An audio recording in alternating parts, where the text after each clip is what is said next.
રાજ્યના શિક્ષકોએ મિલકત જાહેર કરવી પડશે। સમાચાર સામે આવી રહ્યા છે। રાજ્યના શિક્ષકો દ્વારા મિલકત જાહેર કરવી ફરજિયાત રહેશે।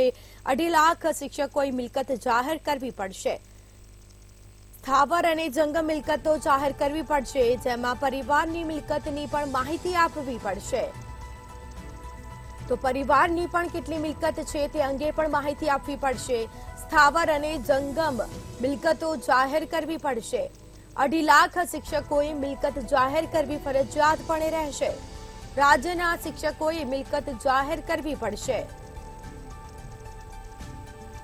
તો સ્થાવર અને જંગમ મિલકતો જાહેર કરવી પડશે, ફરજિયાતપણે કહેવામાં આવ્યું છે। પરિવારની મિલકતની પણ માહિતી આપવી પડશે। તો રાજ્યના શિક્ષકોએ મિલકત જાહેર કરવી પડશે। 2.5 લાખ શિક્ષકોએ મિલકત જાહેર કરવી પડશે। તો સ્થાવર અને જંગમ મિલકતો જાહેર કરવી પડશે, જેમાં પરિવારની મિલકતની પણ માહિતી આપવી પડશે।